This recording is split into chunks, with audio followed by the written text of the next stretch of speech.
Hello guys, current affairs funda में आप सभी का स्वागत है। मैं हूं आपके साथ अभिषेक शर्मा और आज के इस वीडियो सेशन में हम 12 नवंबर तक के सभी इंपॉर्टेंट करंट अफेयर्स कवर करने वाले हैं।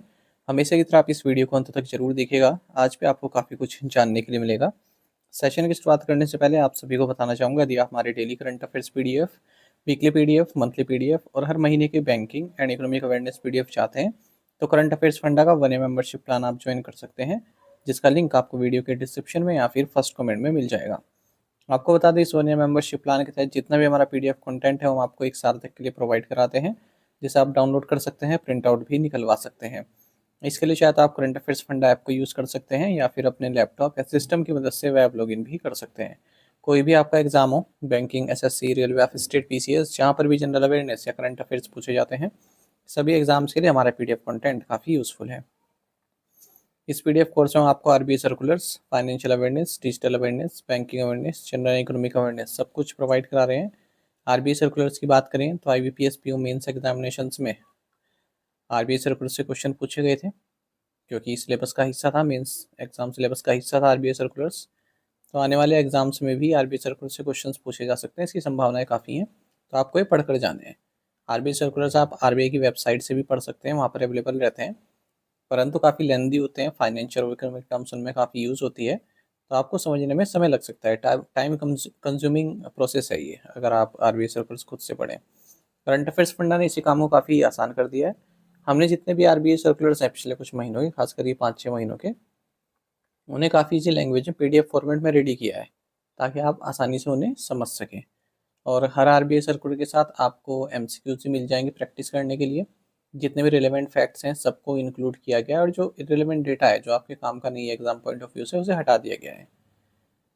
बाकी कंप्लीट बैंकिंग अवेयरनेस पढ़ाई गई है, न केवल आपके बैंकिंग मेंस एग्जाम के लिए, बल्कि अगर आप बैंकिंग इंटरव्यूज देते हैं, जैसे SBI PO, IBPS PO, RRB PO, even RBI grade B, इन इंटरव्यूज में जो बैंकिंग नॉलेज आपसे पूछी जाती है, उसे भी आप आंसर कर पाएंगे इस कोर्स को पढ़कर। कंप्लीट इंडियन इकोनॉमी पढ़ाई गई है, ताकि एसएससी, रेलवे, स्टेट पीसी जैसे एग्जाम्स में जो इंडियन इकोनॉमी क्वेश्चंस पूछे जाते हैं, उन्हें भी आप कर पाएँ इस कोर्स को पढ़कर। इंडियन इंश्योरेंस इंडस्ट्री संबंधित एक डेडिकेटेड चैप्टर भी इसमें दिया गया है। इंश्योरेंस के बेसिक्स आपके वहाँ से क्लियर हो जाएंगे। इंश्योरेंस की क्या हिस्ट्री है, ड्यूरिंग द ईयर्स कैसे इवॉल्व हुआ इंश्योरेंस भारत में, कब नेशनलाइजेशन हुआ, और जो प्राइवेट इंश्योरेंस इंडस्ट्री के लिए कब भारत ने अपना मार्केट ओपन किया, कितने टाइप के इंश्योरेंस, सब कुछ उसमें पढ़ाया गया है। तो ए टू जेड सब कुछ आपको एक ही कोर्स में मिल जाएगा, वो भी 1 साल की वैलिडिटी के साथ। और पूरे साल भर जितने भी आपके एग्जाम्स होंगे, जहाँ पर भी जनरल अवेयरनेस या करंट अफेयर्स पूछे जाएंगे, केवल यही कोर्स आपका इनफ रहने वाला है। तो ये आपको मिलेगा कहाँ पर? करंट अफेयर्स फंडा ऐप पर। ऐप का लिंक वीडियो के डिस्क्रिप्शन में दिया गया है और फर्स्ट कमेंट में पिन कर दिया गया है। लिंक पर क्लिक कीजिए, ऐप को इंस्टॉल कीजिए, लॉगिन करने के बाद ये कोर्स आप बाय कर पाएंगे। फिर भी कोई डाउट आपका रहता है तो ये हमारा कस्टमर केयर नंबर है 8448169188। इस पर आप कॉल कीजिए, या फिर व्हाट्सएप करके भी जानकारी प्राप्त कर सकते हैं। तो बिना किसी देरी के शुरुआत करेंगे इस वीडियो सेशन की। सेशन की शुरुआत हम इसी तरह क्वेश्चन ऑफ द डे से करेंगे, जिसका आंसर आपको अभी कमेंट बॉक्स में करना है। पूछ रहे हैं, where is Farakka super thermal power station? Farakka super thermal power station कहाँ है? ऑप्शन हैं गुजरात, राजस्थान, वेस्ट बंगाल या फिर Uttar Pradesh.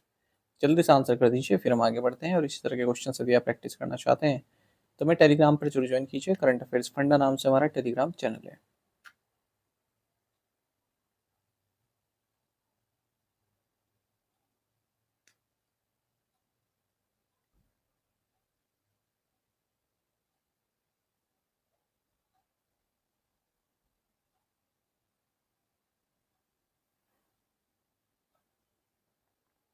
What is the title of the novel for which Hungarian British author David Saleh won the 2025 Booker Prize? उस उपन्यास का शीर्षक क्या है जिसके लिए हंगेरियन ब्रिटिश लेखक डेविड साले ने 2025 बुकर पुरस्कार जीता है?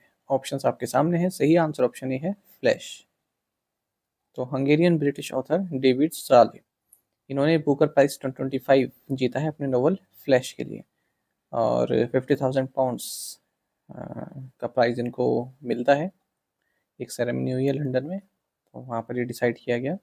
आपको बता दें, मॉन्ट्रियल में इनका जन्म हुआ है। फादर इनके हंगरी से हैं और मदर इनकी कनाडा से हैं। लंदन में ये ग्री अप हुए हैं। बुकर प्राइज़ को पहले बुकर प्राइज़ फॉर फिक्शन के नाम से जाना जाता था, फिर मैन बुकर प्राइज़ के नाम से जाना जाने लगा। और अब केवल बुकर प्राइज। तो ये हर साल दिया जाता है। किसी ने फिक्शन वर्क लिखा है इंग्लिश लैंग्वेज में जो कि यूनाइटेड किंगडम या फिर आयरलैंड में पब्लिश हुआ है, तो उन्हीं राइटर्स को मिलता है। According to the Swachh Sarvekshan 2025 report, which city has been ranked as the dirtiest city in India among those with a population above 10 lakh? स्वच्छ सर्वेक्षण 2025 रिपोर्ट के अनुसार 10 लाख से अधिक आबादी वाले शहरों में भारत का सबसे अस्वच्छ शहर कौन सा है? राइट आंसर ऑप्शन बी है, मदुरई। स्वच्छ सर्वेक्षण 2025 रिपोर्ट के अनुसार मदुरई तमिलनाडु का शहर है। ये डर्टीएस्ट सिटी है अगर हम अर्बन सिटीज़ की बात करें, जहाँ पर 10 लाख से अधिक की पॉपुलेशन है। लुधियाना दूसरे नंबर पर है। चेन्नई जो कि कैपिटल है तमिलनाडु की, तीसरे नंबर पर आता है। चौथे नंबर पर झारखंड की कैपिटल रांची है। बेंगलुरु 5th पोजीशन पर है।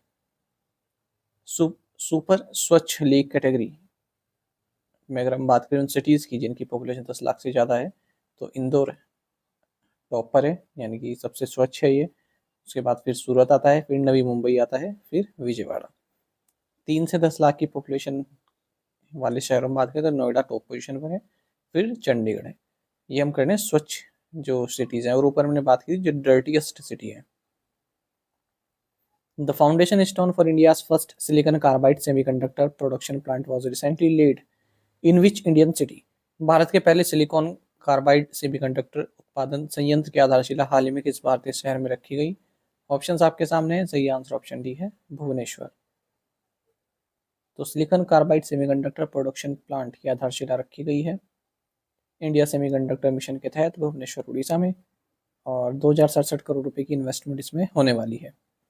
एसआई सैम प्राइवेट लिमिटेड जो कि subsidiary Archean chemical industries limited की इस फैसिलिटी को सेटअप करेगी। ऑलरेडी गवर्नमेंट ने 4 सेमीकंडक्टर प्लांट्स अप्रूव किए हुए हैं उड़ीसा, पंजाब और आंध्र प्रदेश में। जो इंटीग्रेटेड फैसिलिटी है ये 2027-28 तक ऑपरेशनल हो जाएगी और इसकी कैपेसिटी है 60,000 SiC silicon carbide annually.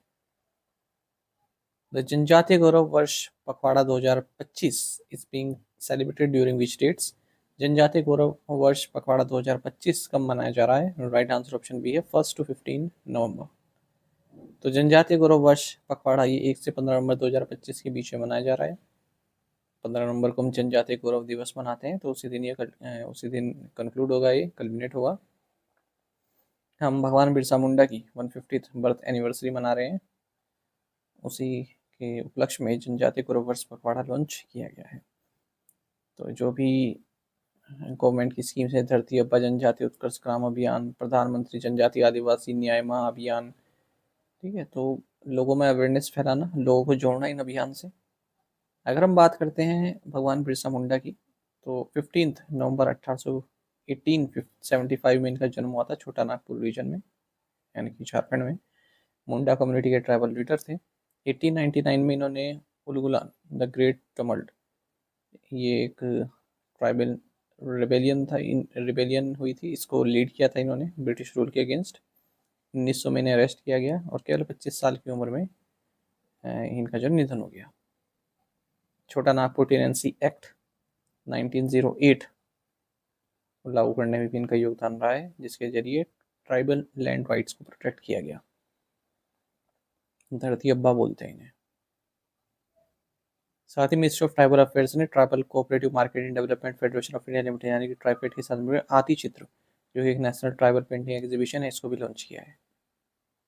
Which country did Charles Coste the world's oldest living Olympic gold medallist represent? विश्व के सबसे बुजुर्ग जीवित ओलंपिक स्वर्ण पदक विजेता चार्ल्स कोस्टे किस देश का प्रतिनिधित्व करते थे? राइट आंसर ऑप्शन बी है, France. French cyclist Charles Coste ये वर्ल्ड के oldest living Olympic gold medallist रहे हैं। लंदन ओलंपिक्स 1948 में मेडल जीता था इन्होंने, गोल्ड मेडल। इनका निधन हो गया 101 की एज में। और वो ऑब्ituaries देख लेते हैं। Former US vice president Dick Cheney, इनका भी निधन हो गया 84 की एज में। नॉर्थ कोरिया के former head of state Kim Yong Nam, इनका भी निधन हो गया 97 की एज में। साथ ही former Indian hockey star Manuel Frederick, जिन्होंने ब्रॉन्ज मेडल जीता 1972 के म्यूनिक ओलंपिक्स में, इनका निधन हो गया 78 की एज में। केरल से फर्स्ट एथलीट थे जिन्होंने ओलंपिक मेडल जीता है, इन्हें टाइगर भी बोला जाता है। The PM Shri aerial tourism helicopter service was inaugurated at which airport? PM Shri aerial tourism helicopter सेवा का उद्घाटन किस हवाई अड्डे पर किया गया? राइट आंसर ऑप्शन बी है राजा भोज एयरपोर्ट भोपाल। तो देखिए मध्य प्रदेश के 70th फाउंडेशन डे के मौके पर 1 नवंबर को chief minister doctor Mohan Yadav ने PM Shri aerial tourism helicopter service को इनोग्रेट किया है राजा भोज एयरपोर्ट भोपाल में। इस तरह से मध्य प्रदेश पहला राज्य बन गया भारत में जिसने एयर एम्बुलेंस और हेलीकॉप्टर टूरिज्म सर्विसेज दोनों ही लॉन्च की हैं अपने intra state air connectivity initiative के तहत। तो इंदौर उज्जैन ओमकारेश्वर, भोपाल मदई पचमढ़ी, जबलपुर बांधवगढ़ कान्हा, इन रूट्स पर ये ऑपरेट करेगी ये service. Which company will set up India largest geothermal energy pilot project in Araku valley and Visakhapatnam in Andhra Pradesh. कौन सी कंपनी आंध्र प्रदेश में अराकू घाटी और विशाखापट्टनम में भारत की सबसे बड़ी भूतापीय ऊर्जा पायलट परियोजना स्थापित करेगी? राइट आंसर ऑप्शन डी है energy efficiency services limited (EESL). Energy efficiency services limited (EESL) ये इंडिया की largest geothermal energy technology pilot project को स्टैब्लिश करेगा अराकू वैली और विशाखापट्टनम आंध्र प्रदेश में।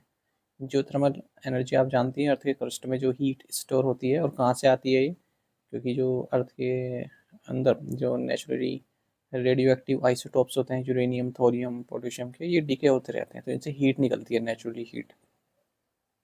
EESL की बात करें जॉइंट वेंचर है 4 पब्लिक सेक्टर अंडरटेकिंग्स की जैसे NTPC limited, power finance corporation, rural electrification corporation and power grid corporation of India.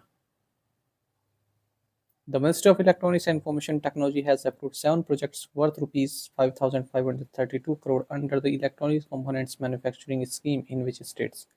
Electronics और सूचना प्रौद्योगिकी मंत्रालय किन राज्यों में इलेक्ट्रॉनिक्स घटक विनिर्माण योजना के तहत 5,532 करोड़ रुपए की 7 परियोजनाओं को मंजूरी दी है? राइट आंसर ऑप्शन डी है तमिलनाडु, आंध्र प्रदेश, मध्य प्रदेश।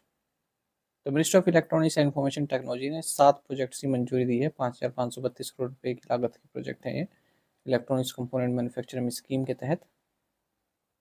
अब multilayer printed circuit boards PCBs जिन्हें बोलते हैं, STI PCBs, camera modules, copper clad laminates and polypropylene films ये भारत में ही बनेंगी। पहली बार है जब Bharat copper clad laminate manufacturing facility establish करेगा। जो मल्टीलेयर पीसीबीज होती है ना प्रिंटेड सर्किट बोर्ड्स, इनकी मैन्युफैक्चरिंग में यूज़ होता है। ये जो प्रोजेक्ट्स अप्रूव किए गए हैं ये स्टैब्लिश किए जाएंगे तमिलनाडु में, आंध्र प्रदेश में और मध्य प्रदेश में। Which organisation release the road map reimagining agriculture? किस संगठन ने रीइमेजिनिंग एग्रीकल्चर रोड मैप जारी किया है? राइट आंसर ऑप्शन सी है NITI Aayog frontier tech hub.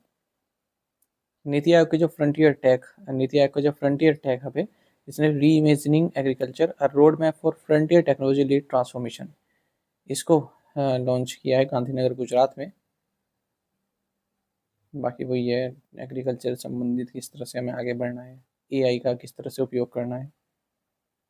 नीति फ्रंटियर टेक हब के बारे में मैंने आपको पहले बताया था, विकसित भारत के लिए एक एक्शन टैंक है, 10 साल का थीमेटिक रोड मैप ये तैयार कर रहा है, 20+ सेक्टर्स को लेकर चलने वाला है और किस तरह से भारत 2047 तक एडवांस बन जाए, ठीक है, डेवलप्ड नेशन बन जाए, उस पर कार्य कर रहा है।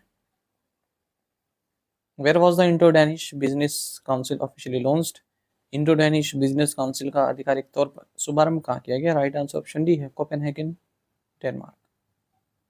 इंडो डैनिश बिजनेस काउंसिल को लॉन्च कर दिया गया है कोपेनहेगन में, भारत और नॉर्डिक रीजन के बीच में बिजनेस एक्टिविटीज को आगे बढ़ाने के लिए। Which organisation launch the new benchmark IndQA for evaluating AI systems? किस संगठन ने एआई प्रणालियों के मूल्यांकन के नया बेंचमार्क इंड क्यूए लॉन्च किया है? राइट आंसर ऑप्शन ए है ओपन एआई। तो ओपन एआई ने एक नया बेंचमार्क लॉन्च किया है जिसका नाम है इंड क्यूए, ताकि एआई सिस्टम्स को भारत में भी इवेल्युएट किया जा सके अलग अलग इंडियन लैंग्वेजेस के लिए। तो भारत में सारी लैंग्वेज बोली जाती हैं तो उनमें किस तरह से ये एआई को भारत में लॉन्च कर सकता है, जैसे आर्किटेक्चर एंड डिज़ाइन में, आर्ट एंड कल्चर में, everyday life, food and cuisine, history, law and ethics, literature and linguistic, media entertainment, religion and spirituality and sports and recreation सभी में। तो बंगाली, इंग्लिश, हिंदी, कन्नड़ा, मराठी, उड़िया, तेलुगु, गुजराती, मलयालम, पंजाबी, तमिल और इंग्लिश, इन सभी लैंग्वेजेस में कार्य करेगा अपने एआई को यहाँ लॉन्च करने के लिए। What percentage of countries globally have a high income inequality according to the G20 committee report? G20 समिति की रिपोर्ट के अनुसार विश्व स्तर पर कितने प्रतिशत देशों में उच्च आय समानता है? राइट आंसर ऑप्शन सी है 83%। तो G20 कमेटी जो कि साउथ अफ्रीकन G20 प्रेसिडेंसी के दौरान सेटअप की गई थी, उन्होंने पाया कि वर्ल्ड के जो रिचेस्ट 1% है उनके पास जो ग्लोबल वेल्थ है उसका 41% उन्हीं के पास है। केवल 1% लोगों के पास 41% वेल्थ है पूरे वर्ल्ड की 2000 से लेकर 2030 के बीच में। 83% कंट्रीज के बीच में 83% कंट्रीज हाई इनकम इनक्वालिटी है वहाँ पर, यानी कि अमीरों के पास काफ़ी पैसा है और जो गरीब है उनके पास बिल्कुल ही नहीं है। जो गिनी कोफिशिएंट है वो 0.4 से अधिक है। इनकम इनक्वालिटी को दर्शाता है गिनी कोफिशिएंट। और जहाँ पर इतनी बड़ी इनक्वालिटी है इनकम की, वर्ल्ड की पॉपुलेशन के 90% यहाँ पर रहता है। साल 2000 से ही ग्लोबल गैप्स जो है वो नैरो हुआ है, कम हुआ है, क्योंकि चाइना और इंडिया में ग्रोथ देखने को मिली है। लेकिन जो सब सहारन अफ्रीका है, ठीक है, यहाँ पर काफ़ी डिस्पैरिटी है। भारत में जो रिचेस्ट 1% है उनकी वेल्थ बढ़ी है 62% तक 2000 से लेकर 2030 के बीच में। इंडिया का जो गिनी कोफिशिएंट भी डिक्लाइन हुआ है, 28.8 था 2011 में, 25.5 हुआ है 2022 में। मॉडरेटली लो इनइक्वालिटी कैटेगरी में भारत को रखा गया है। हालांकि जहाँ हायर इनइक्वालिटी है जैसे चाइना में, यूनाइटेड स्टेट्स में, उससे भारत अच्छा है, आगे है। ग्लोबली 1 in 4 पीपल, 4 में से 1 पीपल मॉडरेट और सीवियर फूड्स इनसिक्योरिटी को फेस कर रहा है। What is the name of the newly launched को ब्रांडेड कार्ड? ये क्वेश्चन पूरा नहीं है। What is the new what is the name of the newly launched co-branded card by Scapia and Federal Bank? इस तरह से है ये क्वेश्चन ना, हिंदी में सही है। किस फिनटेक कंपनी ने नया add on credit card launch करने की फेडरल बैंक के साथ साझेदारी की है? Right answer. हिंदी और इंग्लिश क्वेश्चन ना मैं इसको सही कर दूंगा पीडीएफ में। एक्चुअली मैं क्वेश्चन किसी और तरह से बनाना चाह रहा था, फिर माइंड शायद अगले क्वेश्चन पर मूव हो गया, तो इसलिए क्वेश्चन अधूरा रह गया। ठीक है, माफ़ी चाहूँगा। क्वेश्चन इस तरह से है कि स्कैपिया और फेडरल बैंक ने कौन सा क्रेडिट कार्ड लॉन्च किया है, इस तरह से है क्वेश्चन। चलिए, स्कैपिया और फेडरल बैंक इन्होंने एक नया add on credit card launch किया है, जिससे जो यूज़र्स हैं वो अपने क्रेडिट लिमिट और ट्रेवल बेनिफिट्स अपने फैमिली मेम्बर्स के साथ शेयर कर सकते हैं। इसका नाम है Scapia Federal add on credit card. साथ ही आपको बता दें, स्टेट बैंक ऑफ इंडिया ने अपना गोल्ड ट्रेड, पहली बार गोल्ड ट्रेड एग्जीक्यूट किया है स्पेशल कैटेगरी क्लाइंट की तरह, India international bullion exchange limited. Who has been elected as the chairman of the Fertilizer Association of India in 2025? 2025 में भारतीय उर्वरक संघ के अध्यक्ष के रूप में किसे चुना गया है? राइट आंसर ऑप्शन सी है एस शंकरा सुब्रमण्यम। तो बोर्ड ऑफ डायरेक्टर्स जो है फर्टिलाइजर्स एसोसिएशन ऑफ इंडिया के, इन्होंने एस शंकर सुब्रमण्यम, जो कि managing director and chief executive officer हैं कोरोमंडल इंटरनेशनल के, इन्हें अपना चेयरमैन नियुक्त किया है। वहीं सीवे प्रसाद मोहंती को चेयरमैन नियुक्त किए गए हैं फर्टिलाइजर्स एसोसिएशन ऑफ इंडिया के। Which Indian institute recently signed an MOU with IDG 10 Solutions Private Limited for collaboration in subsea pipeline design technology?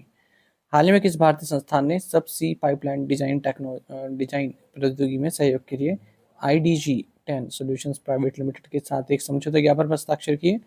Right answer option A है IIT रोपड़।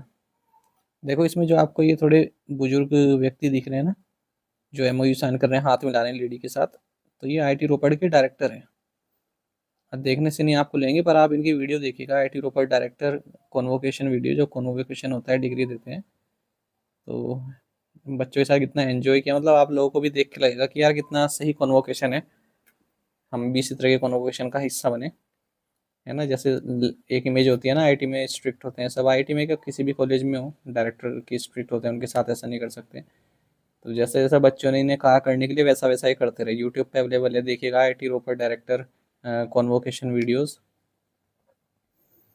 खैर, क्वेश्चन पे आते हैं। इंडियन इंस्टीट्यूट ऑफ टेक्नोलॉजी रोपड़, इन्होंने MOU sign किया है IDG 10 solutions private limited के साथ, ताकि एक लॉन्ग टर्म कोलैबोरेशन किया जा सके जो कि सबसी पाइपलाइन डिज़ाइन टेक्नोलॉजी पर फोकस्ड हो। तो इसके लिए एक सॉफ्टवेयर ही बनाया हुआ है IIT रोपड़ ने, सबसी पाइपलाइन डिज़ाइन टूल, तो उसी का उपयोग यहाँ पर किया जाएगा। Who has been announced as the winner of the मनोहर पारिकर युवा साइंटिस्ट अवार्ड 2025? मनोहर पारिकर युवा वैज्ञानिक पुरस्कार 2025 का विजेता किसे घोषित किया गया है? राइट आंसर ऑप्शन डी है डॉक्टर साई गौतम गोपालकृष्णन। तो मनोहर पारिकर युवा साइंटिस्ट अवार्ड 2025 थर्ड एडिशन के विनर अनाउंस कर दिए गए हैं और ये हैं साई गौतम गोपालकृष्णन। प्रोफेसर है ये IISc बेंगलुरु में। 5 लाख रुपए इन्हें मिलेंगे। Which government has been conferred the People First Integration Award by the Ministry of Electronics and Information Technology? Electronics और सूचना प्रौद्योगिकी मंत्रालय द्वारा किस राज्य सरकार को पीपल्स फर्स्ट इंटीग्रेशन अवार्ड सम्मानित किया गया है? राइट आंसर ऑप्शन डी है हिमाचल प्रदेश। तो गवर्नमेंट ऑफ हिमाचल प्रदेश ने people first integration award, government of Himachal Pradesh को पीपल फर्स्ट इंटीग्रेशन अवार्ड सम्मानित किया गया है ministry of electronics and technology government of India द्वारा, जो इनकी सिटीजन सेंट्रिक सर्विसेज में जो इनका योगदान रहा है डिजी लॉकर प्लेटफॉर्म के साथ, उसके लिए। और ये national workshop and conference on DigiLocker 2025 जो कि न्यू दिल्ली में हुआ, वहाँ पर इन्हें अवार्ड दिया गया। जो गवर्नमेंट हिमाचल प्रदेश का department of digital technology and governance है, इसने कई तरह के इनिशिएटिव्स का नेतृत्व किया है, जिसके जरिए 51 Him Seva e district services along with Him Parivar Him access card service को डिजी लॉकर प्लेटफॉर्म पर इंटीग्रेट किया है। टू द पॉइंट क्वेश्चंस, उनके आंसर देख लेते हैं। Where is Ayni airbase Tajikistan? When is the winter session of parliament starting this year? 1 दिसंबर से शुरू होगा, 19 दिसंबर तक चलेगा। Which organisation is preparing to operationalise the digital payments intelligence platform RBI? Under which operation name were 2 infiltrators killed in north Kashmir Kufaar district on November 8, 2025, Operation Pimple? Which Indian shooter clinched the gold medal in the men's 50-meter pistol event at the ISF World Championships in Egypt? Ravinder Singh। To the point question देखिए, इनके answer आपको भी करने हैं comment box में। When is the Infant Protection Day observed? Samia Suluhu Hassan is the president of which country? Name the first Indian state to eliminate extreme poverty. President Draupadi Murmu addressed which state assembly on its silver jubilee session? 9 नवंबर को। India's first AI augmented multidisciplinary university, नाम बताना है इस university का, has launched campus tank to encourage innovation and entrepreneurship among youth. इन 5 questions के answer आपको कमेंट बॉक्स में देने हैं। यदि एक को आंसर भी आता है वो भी आप बताइएगा। साथ ही में टेलीग्राम पर जरूर ज्वाइन करें। करंट अफेयर्स फंडा नाम से हमारा टेलीग्राम चैनल है। Thank you guys.